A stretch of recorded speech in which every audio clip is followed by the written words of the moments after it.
이제 레위기서 주일 오후에는 레위기서를 계속 말씀을 전하게 되는데요. 레위기서는 5대 제사가 있다고 제가 말씀을 드렸습니다. 번제, 화목제, 소제, 속제제, 속건제 이렇게 바로 5가지의 5대 제사가 있는데요. 오늘은 바로 이제 그 속제제에 대한 그런 보충 규례에 대해서 함께 말씀을 통해서 은혜를 나누고자 합니다. 지난번에 말씀드렸지만 하나님 앞에 번제 드릴 때 보충적인 규례가 뭐냐면 제단에 뭘 꺼트리지 말라는 거죠. 불을 꺼트리지 마라. 이것은 바로 이제 기도의 불을 꺼트리지 말라라고 하는 것과 똑같은 거죠. 그 다음에 이제 두 번째는 하나님 앞에 소제를 드릴 때는 뭐를 놓지 말라고 그랬죠?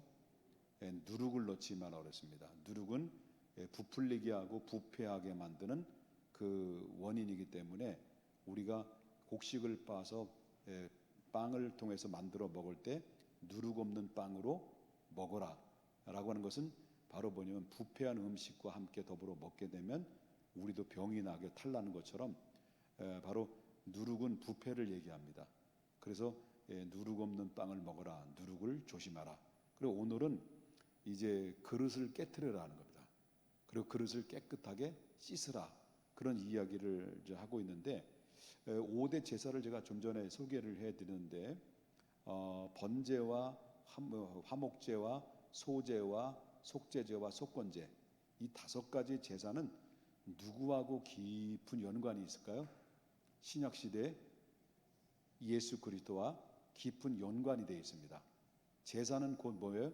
예수 그리스도. 그 제사의 그 모든 들어가는 희생의 제사들은, 제물들은 다 누구를 얘기하고 있습니까? 장차 인류를 구원할 바로 우리를 속죄하기 위해서 대속해 주신 예수 그리스도를 이야기하고 있다라고 하는 것을 보게 된다라고 하는 겁니다. 그래서 오늘 본문에는 속죄제에 대한 보충적인 규례에 대해서 이야기를 하는데 속죄제에 대해서 일반적인 그런 규례는 4장 1절 말씀부터 5장 13절까지 자세히 상세하게 소개를 하고 있습니다. 그런데 이 본문에서 언급하고 있는 속죄제에는 일반적인, 그러니까 바로 규례에 있어서 일반적인 규례, 보충적인 규례에 대해서 이야기를 하는데 직접 제사를 주관하는 제사장들의 역할, 그 역할과 실제적으로 규례가 어떤 규례를 가지고 있는지에 대해서 오늘 소개를 해주고 있는데 이 말씀은 우리 삶과도 아주 깊은 연관이 있다라는 것을 보게 된다라고 하는 것입니다. 그러면 이 속죄제는 속죄에 희생된 제물을 이제 뭐냐면 피를 처리하는 방법에 있어서 이야기하는데 말하자면 바로 이제 번제단 하다가 희생 제물을 이제 번제단 앞에 희생을 하잖아요. 희생을 할 때 이제 피를 전부 다 뽑아요. 그 뽑았던 피를 어떻게 처리를 할 것인가, 이런 부분에 대해서 이제 얘기를 하고 있는데요. 그런데 일단 이제 그 피를 처리하는 방법에 있어서는 2가지 종류에 관련된 이야기가 있습니다. 하나는 제사장과 온 회중을 위한 속죄제를 하나님 앞에 드렸을 때는 제단의 희생의 제물에 흘렸던 그 피를 반드시 어디로 들고 와야 되냐면 성소 안으로 들어와서 뿌려야 된다는 거죠. 이게 바로 뭐냐면 그 제사장과 온 회중을 위한 제사를 드릴 때 이루어지는 것입니다. 근데 그리고 나서 그 고기를 잡잖아요. 그 제물을 잡잖아요. 그 잡고 피를 빼고 난 다음에 나머지 고기들은 전부 다 뭐예요? 이제 불을 태우지요. 근데 태우고 남은 고기들 있잖아요. 남은 고기들은 이제 그 속죄제의 희생 제물의 고기들은 전부 다 누가 먹을 수 있냐면 제사장들이 먹을 수 있도록 되어 있다라는 거죠. 그다음에 두 번째는요. 이제 족장과 그다음에 평민들을 위한 속죄제를 드렸을 때는 어떻게 드려지게 되냐면 이때 이제 희생 제물의 피를 성소 안으로 들어올 필요는 없습니다. 뭘 드리는 거냐면 그러니까 족장과 평민을 드렸을 때는 이제 희생 제물을 기름을 부어서 하나님 앞에 번제단에다 태워서 드리는 거기 때문에 그 나머지 부분은 전부 다 뭡니까? 제사장들이 먹을 수가 없었다는 거예요. 전부 다 태워서 드리는 거기 때문에. 그래서 하나님께서 이 속죄제의 희생 고기를 먹되 반드시 어디 가서 뭐냐면 회막들, 회막들 거룩한 곳에서 제사장들은 그 남은 고기를 먹을 수 있도록 허용해 주셨다. 그래서 레위기서 오늘 본문에 6장 26절에 죄를 위하여 제사를 드리는 제사장들이 그것을 먹되 곧 어디입니까? 회막들 거룩한 곳에서 먹어라. 먹을 수가 있었다는 거죠. 그 만일 이 제물의 고기를 삶아 먹었다고 하면 어떻게 되거냐? 삶아 먹을 때 어떻게 먹어야 될 것이냐라고 얘기했을 때 거기에는 이 토기 그릇에도 그릇을 담을 수도 있고 유기 그릇에도 고기를 담을 수가 있어요. 그런데 이 토기 그릇에는 절대로 거기서 넣어서 삶아 먹지를 말라는 겁니다. 그럼 어디에 넣어서 먹으라는 겁니까? 유기 그릇에 반드시 넣어서 삶아서 고기를 먹도록 하나님께서 그렇게. 왜 그러냐면 토기 그릇에 삶아 먹지 말라는 이유는 뭐냐면 이 토기 그릇일 경우에는 바로 깨트리고 유기 그릇일 경우는 깨트리지 말고 깨끗이 닦아서 거기에서 놓고 삶아 먹어라, 이런 얘기가 나오는데, 여러분 28절을 보겠습니다. 그 고기를 토기에 삶았으면 그 그릇을 어떻게 되는 거예요? 깨트리라는 거예요. 유기 그릇을 삶았으면요, 그 그릇을 그냥 닦기만 하면 되는 거예요. 그 이유가 뭐냐? 왜 이렇게 하나님이 토기 그릇을 깨트려 버리고 유기 그릇은 그냥 그대로 유지하고 깨끗이 닦으라고 하는 이야기가 뭐냐고 말한다면, 일단 토기 그릇은 흡수성이 강합니다. 흡수성이 강하기 때문에 그 고기를 담는 그릇이, 토기 그릇이 아무리 거기에 깨끗하게 씻고 빡빡 문질러 가지고 문질러서 깨끗하게 씻는다 할지라도 이미 고기가 토기 속에 깊숙이 배어 있는 그 냄새와 찌꺼기는 그대로 남아 있다라는 거죠. 그래서 결국 그 토기 그릇은 깨끗하게 깨트려 버리라, 이런 얘기를 해죠. 그 먼저 고기 생각나니까요, 양고기가 그렇더라고요. 양고기를 이제 보면 이제 알 수 있겠더라고요. 양이 이렇게 희생 제사를 많이 드리잖아요. 그래서 군대 가기 전에 고기를 실컷 먹여준다고 갔는데 고기를 3년 내내 실컷 먹었어요. 근데 그 소고기를 먹여준다고 그랬거든요. 근데 소고기를 먹는 것은 거의 한 달에 한두 번 정도밖에 안 되고요. 알고 보니까 뒤늦게 하는 거예요. 그때 뒤늦게 하는데 양고기더라고요. 그걸 소고기라고 이제 처먹인 거예요. 그래도 깍두기처럼 잘라가지고요, 양고기를. 그래서 그거를 소고기라고 이제 속여서 우리를 먹인 거예요. 아주 딱 속았죠. 근데 우리도 소고기인 줄 알고 많이 맛있게 먹다가 보니까 식기를 닦아야 되잖아요. 닦아야 되는데 왠지 우리는 이제 그 위에 산에서 계곡에서 내려오는 물에 식기를 닦거든요. 근데 닦는데 아무리 닦아도 식기가 안 닦이는 거예요. 그 양고기는 노랗거든요. 노리끼리 하거든요. 소고기는 안 노리끼리 하거든요. 근데 이 양고기는 노리끼리 해가지고 아무리 닦아도 그 닦은 그 식기에 다 이미 스며들어 가지고요, 그대로 배어 있습니다. 그런 걸 보면서 오늘 여기에도 깊은 연관이 있을 수 있다라고 하는 것입니다. 그래서 그 식기를, 다시 말하면 그 토기의 그릇은 과감하게 깨트려 버려라. 반면에 유기 그릇은 어떻습니까? 유기 그릇은 흡수성이 없는 거예요. 흡수성이 없기 때문에 물로 깨끗이 씻어서 그냥 닦아내면 고기 냄새도 없고 찌꺼기도 없앨 수가 있다라고 하는 것입니다. 그렇기 때문에 이 유기 그릇에 고기를 담아 삶아 먹으려면 그 유기 그릇을 깨끗하게 씻어서 계속해서 고기를 삶아 먹도록 하나님께서 허락해 줬다. 그렇다면 이 같은 명령은 결국 무엇을 의미하냐라는 거죠. 그것은 거룩한 것과 속된 것이 함께 할 수가 없다라는 얘기예요. 그를 얘기를 해주고 있는 얘기라는 거죠. 그렇습니다. 하나님께 전부 다 이건 뭐예요? 바쳐진 물건이에요. 바쳐지고 남은 것들이에요. 그 바쳐지고 남은 것들이기 때문에 하나님께 바쳐진 것들은 전부 다 거룩한 거예요? 속된 거예요? 다 거룩한 거예요. 그 여러분들이 이만 하나님 앞에 이제 예를 들어서 예배를 드릴 때 하나님 앞에 기도하고 결정하고 들고 나와서 헌금을 드렸던 것들은 일단 하나님 앞에 드려진 헌금은 이게 바로 뭐예요? 이거는 거룩한 거예요. 믿습니까? 거룩한 거예요. 그렇기 때문에 이건 속된 것이 아니라는 거예요. 그런데 이 거룩한 것과 속된 것을 같이 섞일 수가 없다는 것을 이제 이야기를 하는데, 그러면 이 고기도 하나님 앞에 바쳐진 거룩한 제물이라는 거죠. 그래서 하나님께 바쳐진 것들은 전부 다 거룩한 것들이기 때문에 절대로 세상에 속해 있어서는 세상에 속해 있는 용도로 사용해서는 절대로 안 된다라고 하는 거예요. 그렇기 때문에 우리가 하나님 앞에 바쳐진 자들은, 우리는 어떤 자들이냐? 저도 여러분들도 누구에 바쳐진 자들입니까? 하나님께 바쳐진 성도들이라는 거예요. 세상에 속한 사람들이 아니라는 거예요. 우린 누구에 속한 사람이에요?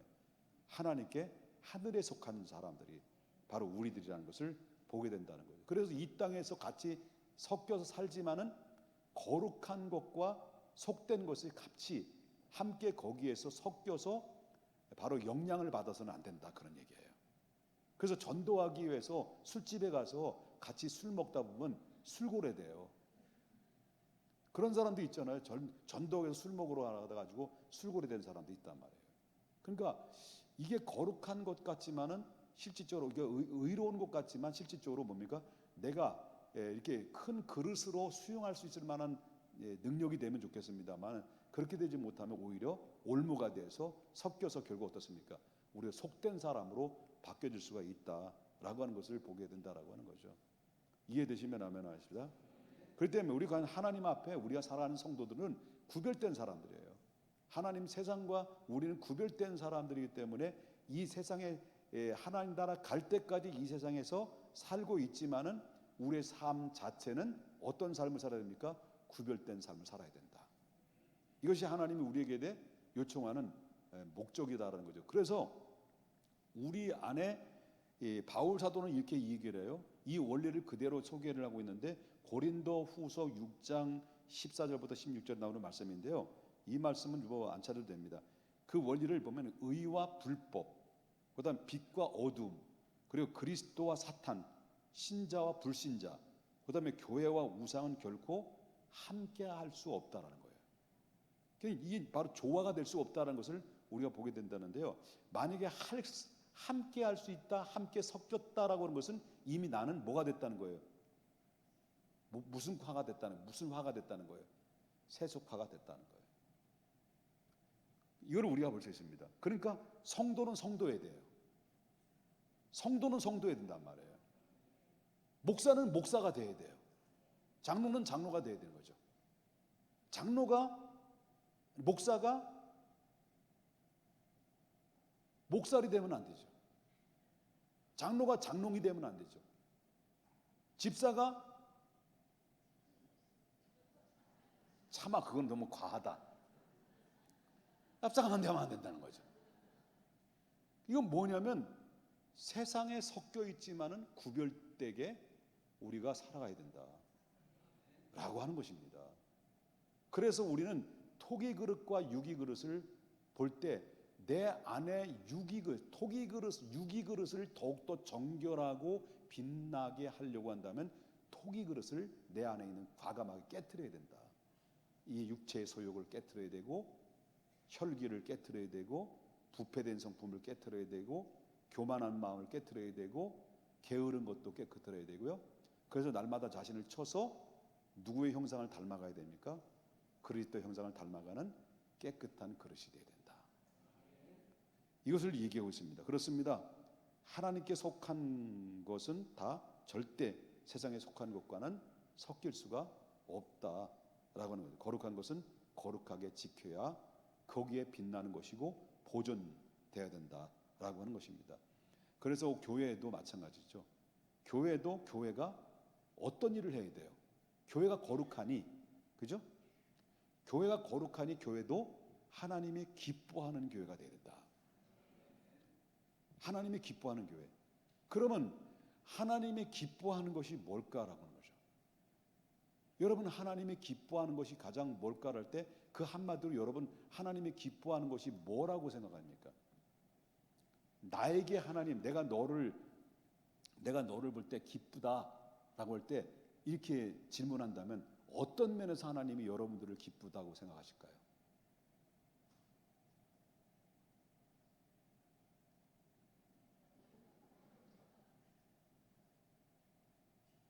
여러분, 하나님을 절대 주권을 신뢰하는 겁니다. 하나님 기뻐하시는 거예요. 우리가 하나님을 절대적으로 주권을 신뢰하고 그분에게 모든 것을 맡기는 거예요. 그럼 하나님도 기뻐하는 거예요. 그럼 하나님이 교회를 향한 하나님의 뜻이 뭘까요? 하나님이 교회를 향한 기뻐하시는 뜻이 뭘까요? 그게 뭐예요? 영혼 구원이고 선교예요. 그럼 교회에서 얻어지는 모든 여러분들이 드려지는 헌금이나 드려지는 그 재물이나 모든 것들이 우리는 어떻게 써야 되겠습니까? 사람을 기쁘게 쓰인, 사람을 기쁘는 일에 써야 됩니까? 하나님을 기쁘시게 하는 일에 써야 됩니까? 하나님의 기쁘시, 왜? 드려지는 그 헌금이 거룩한 것이기 때문입니다. 그래서 늘 제가 기도하잖아요. 여러분들이 드려지는 기도를 한 푼어치도 허튼 데 지출되지 않게 하시고 하나님의 기뻐하시는 일에 쓰여지길 원합니다. 어떤 교회는 그것이 바로 뭐냐면 자기들끼리 싸워가지고 소송 거는데 그 돈을 드리는 교회도 있어요. 헌금을. 이건 교회가 아니에요. 개벽대기예요. 개벽대기지 무슨 교회, 그런 게 교회일까요? 그러니까 우리가 여기 주의 종이나 우리가 교회의 모든 추구하는 우리 믿음의 사람들이 교회 거룩한 것을 거룩되이 하나님 앞에 쓰여질 때 그것은 여러분들이 기쁨으로 감사함으로 동의를 해줘야 될 것이 바로 뭐냐면 영혼 구원과 선교하는 일이에요. 있어서는 여러분 우리가 모두 함께 해야 된다. 왜? 그것이 하나님이 기뻐하신 거예요. 영혼 구원과 땅끝까지 이르러 주님의 증인되는 것이 하나님의 거룩하신 뜻이기 때문에 그래서 하나님의 독생하신 예수 그리스도를 이 땅에 보내신 이유와 목적도 그 이유라는 겁니다. 그것은 바로 오직 하나님의 마음은 온리, 그것은 영혼 구원입니다. 잃었던 생명 찾는 것입니다. 그 교회가 해야 될 일은 그것입니다. 그리고 어렵고 고달프게 목회하는 사람들과 지금 가난한 이웃들과 함께 공유하고 그들을 같이 아파하고 함께 거룩함으로 그들을 품는 그 삶을 품는 그런 교회를, 성도를 하나님은 지금도 찾고 있는데 그 교회가 그 이름도 유명한 평택 중앙교회라 이렇게 얘기할 수가